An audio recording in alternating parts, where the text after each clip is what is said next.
my dream.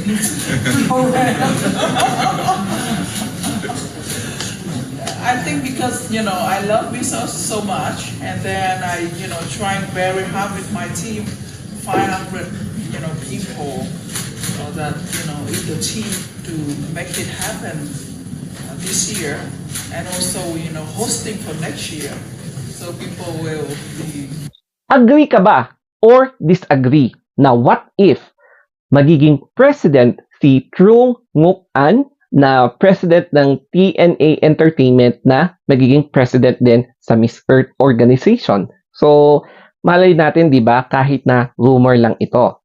Hindi ko ma-confirm yung authenticity ng saying na to or itong statement na kung saan gusto di umano ni Madam Ann na maging future president ng Miss Earth organization. So, wala pang confirmation. But then, pwedeng possibility talaga ito, no? Kaya, pag-uusapan natin sa video na ito, yung mga possibilities, 5 possibilities na pwedeng mangyari sa Miss Earth if in case na magkakaroon ng another important figure such as president. Ayan, katulad ni Miss Ann.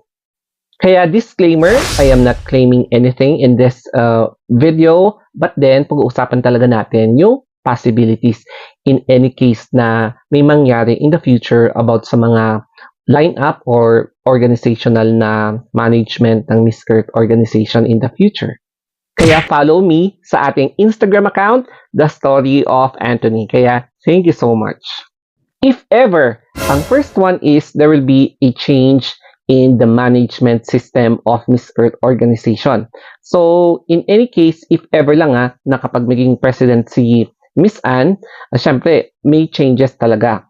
Especially kapag i-introduce niya yung existing na kultura niya or yung management culture ng kanyang company sa TNA, ma-enlighten syempre yung existing management ng Miss Earth organization. There will be additional insights, practices, mga beliefs, tapos yung mga routine, magbabago talaga. Tapos, yung addition sa mga organizing styles ng mga ibang boss, ayun, magkakaroon siguro ng integration ng mga patakaran, yung mga rules, tapos yung mga tao madadagdagan, yung mga facilities madadagdagan din, tapos yung exposure, magkakaroon din ng mas malawak na expansion or exposure din. Number 2, criticism. Hindi talaga natin may iwasan na we cannot really please everybody. So, may mga nakikita ako sa comment section na no, ayaw nila na maging president si Ann, si Madam Ann. Pero meron din naman mga iba na, okay, sure, let's try. Wala namang masama kapag itatry natin ang mga new flavors, di ba? Pero hindi talaga natin may iwasan na may mga criticisms. This will be a considerable challenge kay Miss Ann given na ibang lahi siya.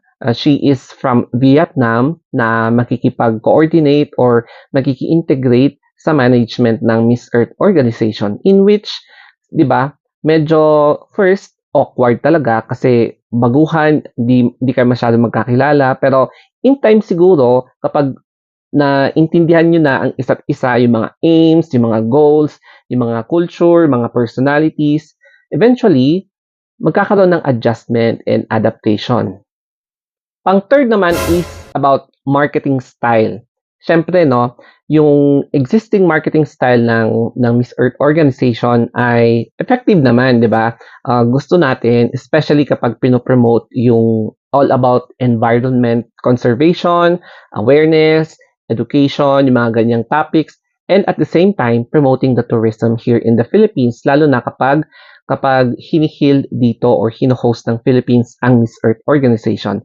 Pero since kapag si Miss Ann na maging president and kapag i-heal doon sa Vietnam and other countries, syempre, yung marketability mag-expand din. Kasi may introduce ang Miss Earth organization further sa mga ibang mga culture, ibang mga places, magiging mas familiar sila, mas magkakaroon sila ng better understanding siguro, better understanding on how this pageant works in their own community para magkakaroon sila ng face-to-face na experience na manood ng Miss Earth, ma-experience na makita yung mga candidates habang nagpapasiklaban kung sino ang pinakamagandang babae sa Earth na merong advocacy. Fourth naman is the production.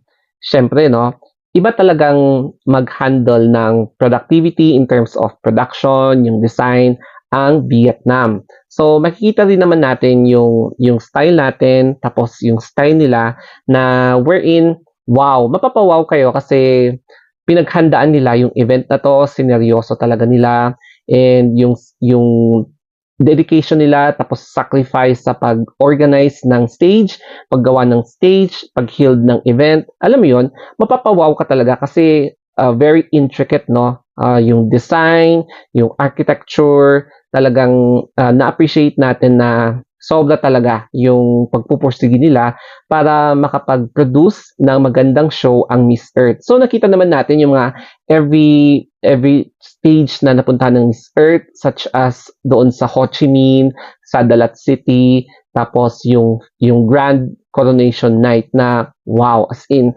mapapawaw ka. And even though may mga challenges, they are always open, no? They are always open para mag-improve. Pang-fifth is being approachable. Ito ang isa sa mga pinakamagandang quality ng isang leader. So as a president, di ba nakita niyo naman sa first part ng video, ini-interview siya ni Sir Adam Henato, vlogger from the Philippines, na wherein may mga question na about sa translators, in which nagiging challenge ito, especially kapag Q&A portion ng Miss Earth, no? Parang, alam mo yun, ito yung isa sa mga tututukan ni Madam Ann, and willing naman siya, inaccept naman niya, and very thankful siya kasi may mga ganitong klaseng constructive na criticism in which it can do better for the production team, for the whole organization, na syempre, para sa next Miss Earth, meron ng interpreter. Ayan. Tapos, nabanggit ni Miss Ann na may mga naging challenge, internal challenge doon sa pag-organize ng mga employees, ng mga staff sa Miss Earth. So, yun yung talagang tututukan nila para magkakaroon ng mas maganda or mas effective and efficient way of handling Miss Earth next year sa Vietnam. Ayan. Pero above all, I would like to congratulate Madam Ann and all staff of TNA, and especially, syempre, no, sa mga vloggers out there na pumunta pa sa Vietnam para to cover the pageant and to elevate yung exposure ng Miss Earth sa kanilang channel, sa kanilang Facebook page. Ayan. Kaya naging bongga and na-elevate talaga ang Miss Earth this year. And I believe, I'm not sure kung magugustuhan nyo or hindi ang sasabihin ko, Miss Earth siguro ay number 1 pageant this year. Parang pageant of the year. Kasi ang ganda ng production, ang ganda lahat. And especially sa mga nanalo. Ayan. Kaya congratulations once again kay TNA Entertainment and Vietnam for hosting Miss Earth. And sana ganito ulit ang pag-host ang production next year sa Vietnam.